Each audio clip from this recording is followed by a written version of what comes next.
Well, joining us on the line now is Mohammed Shafiq, who is the Chief Executive of the Ramadan Foundation, a British Muslim community group, and he joins us from Manchester in England. Mohammed, thank you very much for joining us. What is your reaction to what has happened in Paris today? Well, as a human being, as a Muslim, I totally condemn this barbaric and evil crime.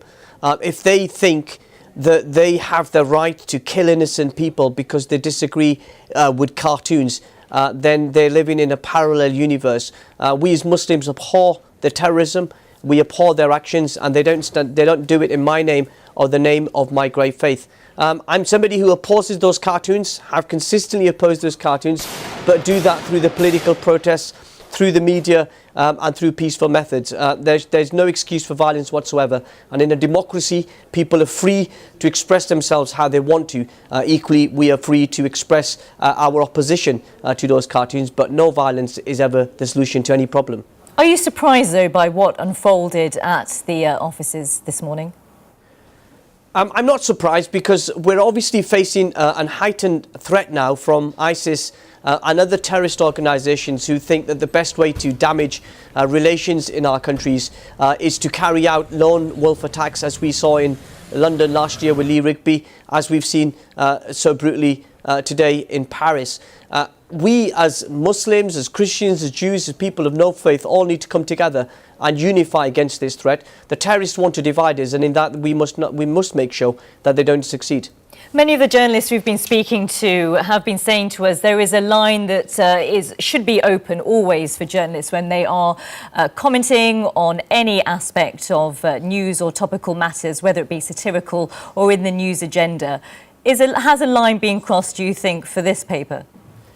Well, I think if you want to challenge Islam, if you want to have an engagement and a debate with Islam and Muslims, then we in the Muslim community are up for that debate. It's going to be based on tolerance, it's going to be based on evidence, and it's going to be based on respect. And these sort of satirical cartoons that depict the Prophet Muhammad are an affront to our faith, something which I oppose. But again, I go to this very central principle. The journalists are free to make those cartoons, to draw those cartoons and promote their issues in a free society, and we're equally able to challenge that in a peaceful manner.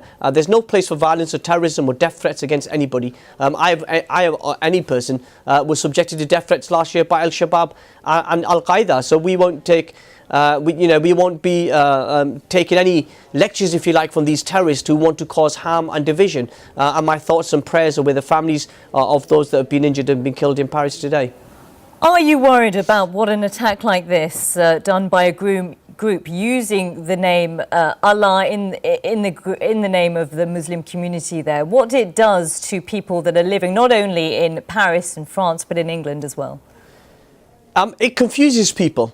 When we see what goes on in Syria and when we see what goes on around the world, people think that somehow violence is acceptable. You know, I ask people not to take what I say as the basis for their opinion on Islam. Talk to the thousands of Muslim scholars from every different strand, Sufi, Wahhabi, Shia, every background, who've been very consistent in saying terrorism is unacceptable, it's an affront to our faith, and we must not stand by and watch it happen and try legitimising it. There's no excuse for it.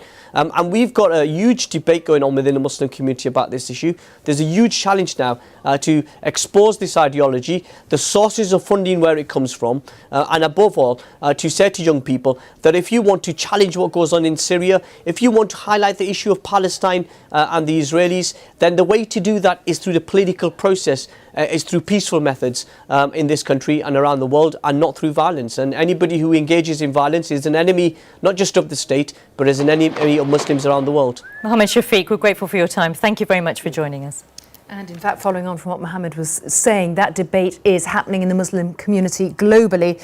Just got a statement from the Arab League. Arab League chief Nabil Al-Arabi strongly condemns the terrorist attack on Charlie Hebdo newspaper in Paris. Also, Al-Azhar, the Sunni Islam's most prestigious centre of learning in Egypt, issuing a statement condemning what it calls this criminal attack, saying that Islam denounces any violence. And we'll keep you across what's coming through via social media as well. But let's bring in our next guest, Martin George Edmund Rosen, who's a British editorial cartoonist and novelist. Martin, thanks for coming on to speak to us on BBC News. Did you know any of these journalists at Charlie Hebdo? I didn't know them personally, but I knew the work of some of them, and I just, first of all, I want to say how numb I'm feeling that my colleagues have been murdered in this barbaric fashion. You know, I know that my job, and their job as well, was to give offence. That's what we're licensed to do in a free society.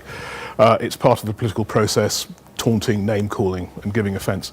But I've often described what I do as assassination without the blood, but the key words in that phrase are without the blood.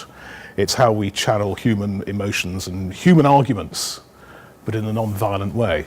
And the previous speaker saying, responding to being offended, it's this idea that has become so current for the last 15 years or so, that taking offence is being used as an offensive act in itself. So people are never allowed to do anything in case they might offend somebody else.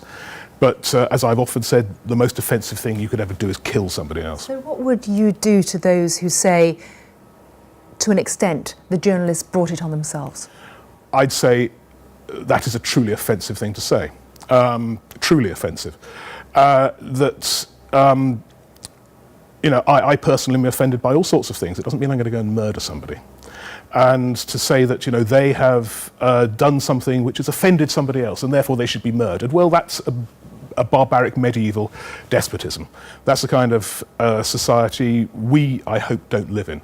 And if these people choose to live in a society like that, well, we've got to try and stop them imposing on everybody else. It's very easy, though, isn't it, for us to sit here as journalists to say that, you know, we've got to continue with what we're doing. But if you were in France now, I mean, the journalists that we've been speaking to said journalism in France has now changed forevermore after today. What would your assessment be of that comment and how you move forward with this? I don't necessarily think that's true. It's the kind of thing people say at horrific moments like these, that nothing will ever be the same again. The best thing that can happen is to laugh these barbarians back into the dustbin of history, actually. The reason they have done what they've done is because they cannot bear the idea of being laughed at, because their ideology is so comprehensively ludicrous. And it's ludicrous not because of the spiritual dimension of it, but because they believe everybody should believe what they believe. And if anybody disagrees with them, they murder them. And that is a ludicrous, preposterous notion, and they should be laughed at for it. But can satirical journalism have its place in French society after this? Of course it can. Will they be brave enough to do it, is my point. Well, that's another issue. I mean, after 10 years ago, the Danish cartoon business, which was... people forget over 100 people died as a consequence of that. All of them happened to be Muslims, shot on the streets of Muslim countries because they've been fermented into rioting by Muslim clerics. This time, cartoonists have died. Last time, cartoonists didn't die. But it's the idea that you could never produce a cartoon again. You could never draw a mocking portrait of anybody at all because there might be a danger that they will take offence and kill you. But if the response is we don't draw anything anymore, they've won.